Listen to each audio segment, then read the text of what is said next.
사흘만 잘 견디면 정말 절반이나 금연에 성공할까요? 사실이 아니라면 실제 금연 성공률은 과연 얼마나 될까요? MBC 뉴스에 보도된 자료에 따르면 지역 금연 클리닉 등록자들의 금연 성공률은 무려 53%에 달한다고 합니다. 사흘만 잘 넘기면 절반가량이 금연에 성공한다는 논리죠. 하지만 여러분, 이건 정말 말도 안 되는 소리입니다. 대체 어떤 근거로 이런 자료가 뉴스에까지 나왔는지 의문입니다. 만약 이 금연 성공률이 사실이라면 현재 성인 흡연율과 담배 판매량은 급격히 감소했어야 합니다. 하지만 현실은 어떻습니까? 거의 변화가 없습니다. 질병관리본부의 연도별 흡연율 통계와 기획재정부의 담배 판매량 자료를 분석해 보았습니다. 정부는 막대한 금연 예산을 쏟아부었고 국가 금연 지원 사업 이용자 또한 지난 4년간 약 450만 명으로 급증했습니다. 하지만 실제 성인 흡연율과 담배 판매량이 줄어드는 실질적 금연 효과는 거의 없었습니다. 물론 금연 후 3일 정도가 지나면 체내의 니코틴은 모두 빠져나가는 것이 맞습니다. 니코틴은 체외로 빨리 배출되는 마약이기 때문입니다. 담배를 피운 후 6시간이면 혈중 니코틴의 97%가 배출되고 3일 후면 몸에 니코틴은 거의 남지 않게 되죠.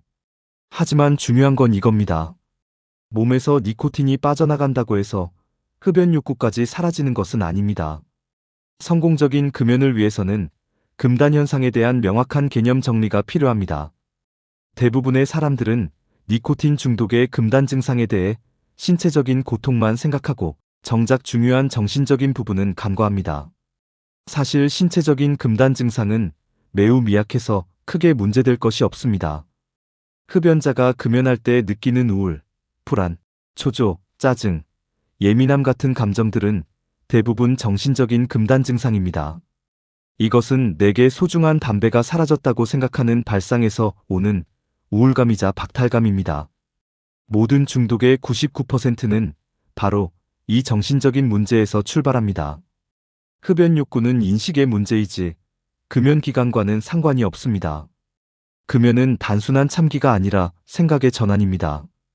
담배에 대한 인식이 바뀌지 않으면 3일은커녕 1년, 10년 뒤에도 다시 담배를 피우게 됩니다. 실제로 1년 정도가 지나면 신체적인 니코틴 중독과는 아무런 상관이 없습니다. 그런데도 5년, 10년 후에 다시 담배를 피우는 사람들이 있죠. 대다수의 흡연자는 금연 초반 1, 2주일 정도는 의지로 꾹 참으며 버팁니다. 하지만 시간이 갈수록 의지는 약해지고 마음속에서 의문이 생기기 시작합니다. 내가 굳이 왜 담배를 끊어야 하지? 인생에 낙도 없는데 이렇게 힘들게 참는 게 무슨 의미가 있나? 결국 금연을 손해보는 일이라고 느끼게 되고 내가 왜 이 고생을 해야 해? 라는 억울함 때문에 대다수가 금연에 실패하게 되는 것입니다.